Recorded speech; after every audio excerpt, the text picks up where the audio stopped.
प्यारा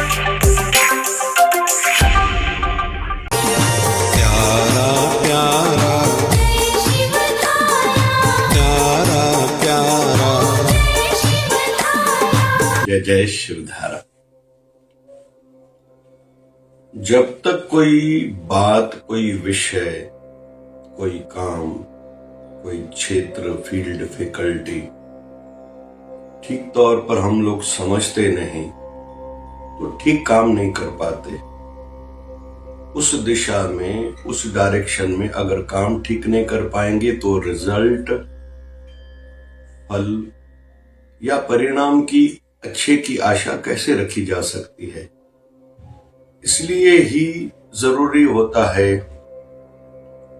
आध्यात्मिक दृष्टि से सत्संग, कथा, प्रवचन में जाना, गुरु शरण लेना, ध्यान से, भावना से गुरु वचनों को सुनना, जीवन में धारण करना और जीते जी आनंदमय जीवन जीना, जीते जी अमरता पद पाना,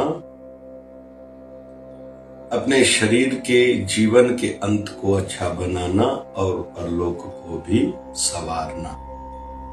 संसारी दृष्टि से सुकून भरा जीवन गुजारना, कामयाब अपने क्षेत्र में, फील्ड में होते रहना, नाम भी कमाना, यश भी कमाना,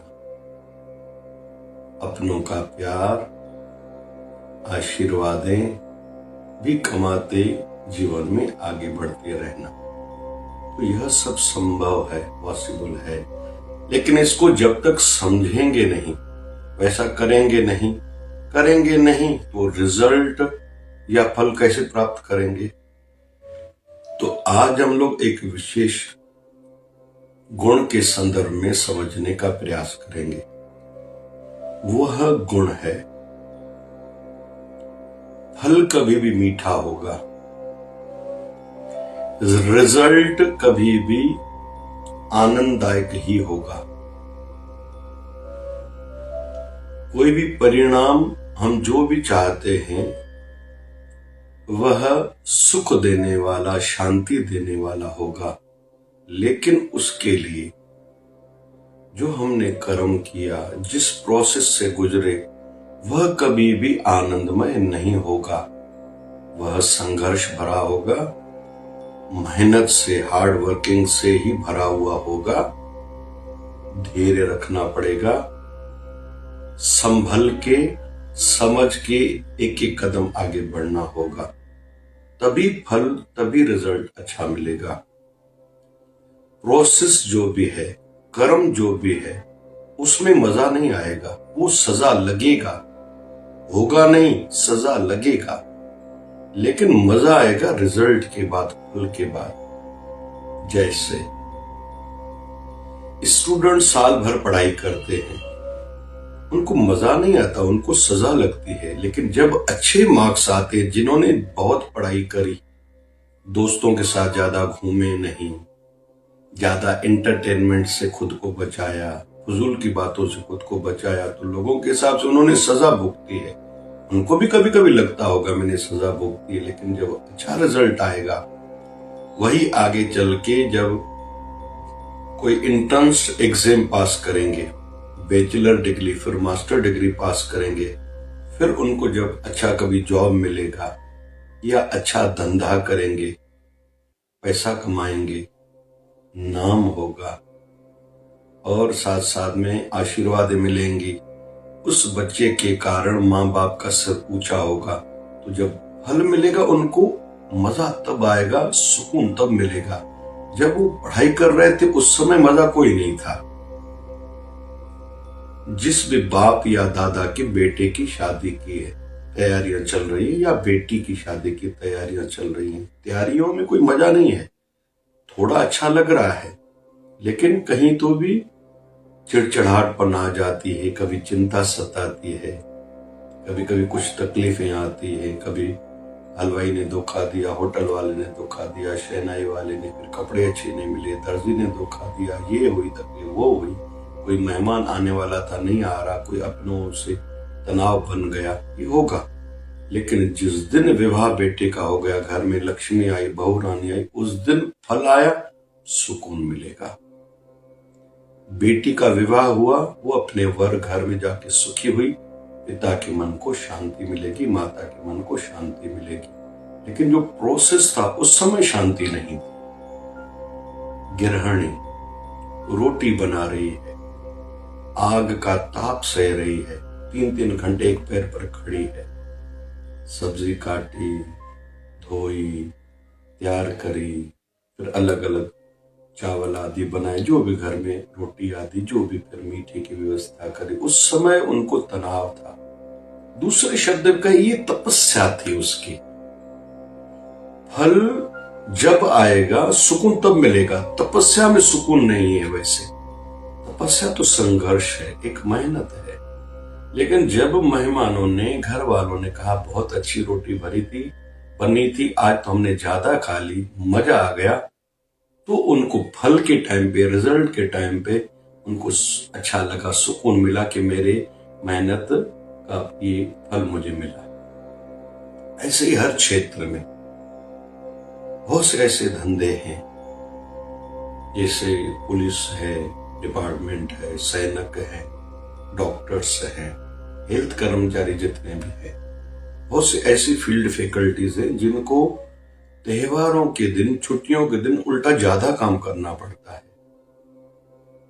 लेकिन जैसे अभी राम मंदिर की रामलला अपने जन्म स्थल पर विराजमान हुए, तो कितनी नई तैयारियां, बहुत से लोगों ने इसमें योगदान दिया।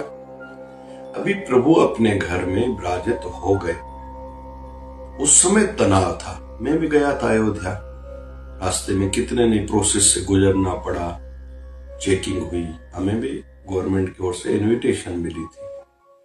2 दिन 3 दिन हमारा भी वहां सुखद तो था ही, लेकिन कहीं तो भी कुछ न कुछ इधर उधर की बातें भी सुनने में आ रही थी। लेकिन जब रामलला का प्रथम दर्शन हुआ, आंखों से जल भर आया, खुशी के, भाव के, प्रेम के, उन आंसुओं को रोक नहीं पाए, तब जाके सुकून मिला। रास्ते में रेलवे स्टेशन पर स्वाभाविक तकलीफ आई होंगी, कहीं कोली नहीं मिला होगा, व्यवस्था में थोड़ी बहुत प्लस माइनस हुआ होगा, लेकिन सुकून तब मिला जब राम जी का दर्शन पाया।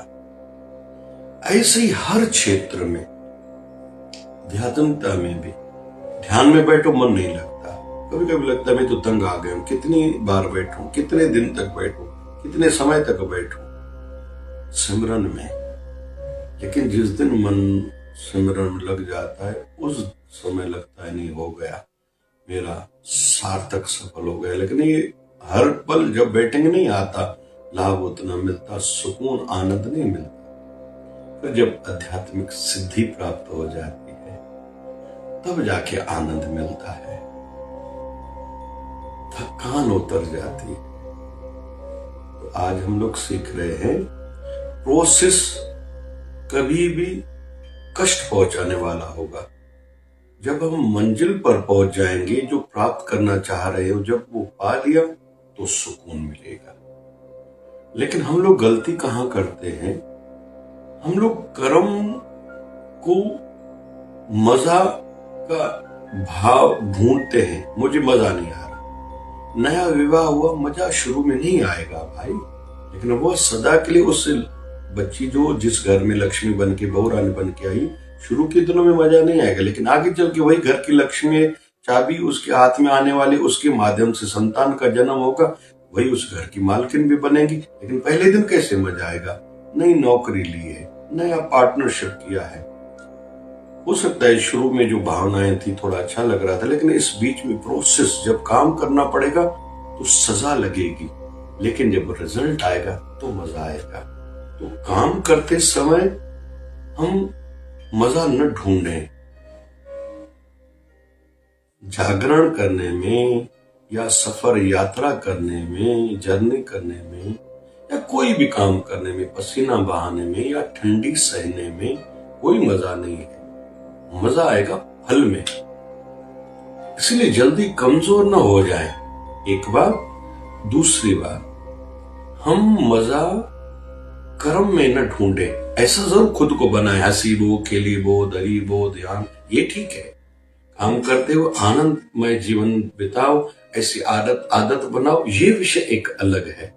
खुशी खुशी जीवन जिया करो, जैसी भी परिस्थितियां हैं समभाव में रहो, ये भी एक आनंद अलग है। लेकिन आज का बिंदु है, प्रोसेस जो भी रहेगा, कर्म जो भी रहेगा, वो सजा लगेगा, लेकिन जो फल मिलेगा मजा तब आएगा।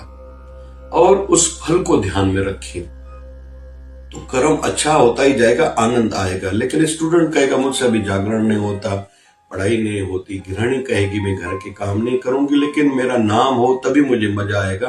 नाम ऐसे नहीं होगा, आशीर्वाद ऐसे नहीं मिलेगी, प्यार ऐसा नहीं मिलेगा, इस तरीके से प्यार नहीं मिलेगा। कोई लोग तो कितना नहीं कर जाते हैं। कहते हैं कि भगवान श्री राम की 3 माताएं थी, कौशल्या मां के गर्भ से उत्पन्न हुए थे। छोटी मां सुमित्रा थी, बीच वाली मैया कैकेयी मैया थी। कहते हैं प्यार ज्यादा कैकेयी मैया करती थी,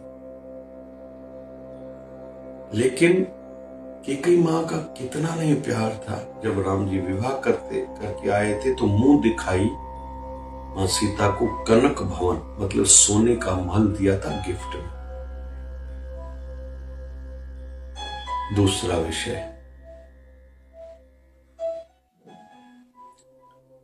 मां कैकेयी ने राम जी का कहना माना था। जब राम जी ने सुना कि घोषणा हुई है कि मैं राजा बनने वाला हूं, मां कैकेयी से मिलने गए, प्रणाम किया। मां कैकेयी को कहा कि आपका मुझसे प्यार कितना है? अरे बोले ये कोई बात है, राम तो मेरा सब कुछ है, प्राणों से भी प्यारा है। बोले मैं जो मांगूंगा आप दोगे? अरे बोले मांगो तो सही। बोले मैया जो मांगो उसके कारण अगर आपको अपयश सहना पड़े तो? बोले कोई बड़ी बात नहीं है। आज के बाद कोई भी आपका नाम, मतलब कैकेयी अपनी बच्ची का नाम न रखे, इतना तक आपको सुनना सहना पड़े तो? बोले स्वीकार है। मैया अगर इसके कारण आपको अपने पति का वियोग सहना पड़े, आपके पति की मृत्यु तक हो जाए तो, मतलब मेरे पिता राजा दशरथ की आपके कारण, कहा कि ये भी स्वीकार है। राम मुझसे मुझे बहुत प्रिय है, और मैया मेरा वियोग, बिछड़ना भी स्वीकारना पड़े तो? बोले ये स्वीकार नहीं है। तो राम जी कहते हैं मैया आपने कहा ना अभी कि आप मुझे सब कुछ दोगे, तो ये वचन दो। मां कैकेयी ने कहा हाँ चलो, तेरे कारण ये भी मैं सह लूंगी, कहो क्या मांगना है मैया। लेकिन इस बीच में कहा राम जी ने कि मैया हो सकता है भरत आज के बाद आपको मां तक न कहे तो? बोले मैं सहन कर जाऊंगी, कहो ना। राम जी कहते हैं मैया मेरा अवतार हुआ है कुछ विशेष कार्यों के लिए, जो महल में बैठ के, अयोध्या में बैठ के संभव नहीं है। मुझे वनवास जाना होगा, लेकिन आप ये सब लीला करोगी तो वरदान के रूप में मुझे 14 साल आप भेजोगी और भरत राजा बने। मैया ने कहा ये कैसे संभव है? मैया आपने अभी हाँ कहा था। फिर मां कैकेयी तो 2 कदम और आगे आई है। हाँ तो मेरी चौखट से ही जाना, कि जैसे मेरी चौखट की निंदा हो, तेरी सगी मां कौशल्या की चौखट की निंदा न हो कि राम यहां से वनवास गए। ये प्रोसेस बहुत कठिन था, और मां कैकेयी को इतना कुछ झेलना सहना पड़ा, पीड़ा सहनी पड़ी। फल वनवास से राम जी आए तो पहले पहले माँ कैकेयी की ही चौखट पर आए थे और उनसे आके गले मिले थे।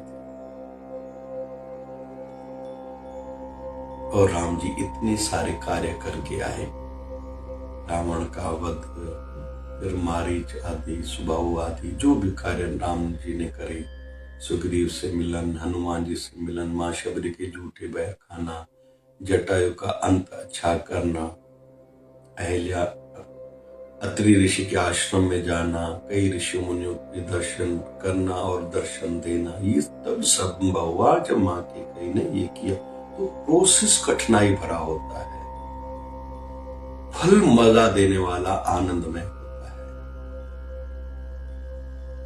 इसलिए जो भी कार्य हम लोग करें ना, कार्य के समय मुझे मजा आएगा यह न सोचे, और उसको वैसे तो सजा भी न माने, मजा भी न ढूंढे लेकिन सजा न माने। ये एक प्रोसेस है, ऐसे ही होता है। रोटी बनाते समय आग का ताप सहना पड़ता है। पुरुष अपने परिवार वालों को गर्म रोटी तब खिला पाता है जब खुद वो ठंडी रोटी खाता है। ये प्रोसेस है, एक सिस्टम है, एक तपस्या है, इससे किसी खुद ही गुजरना है।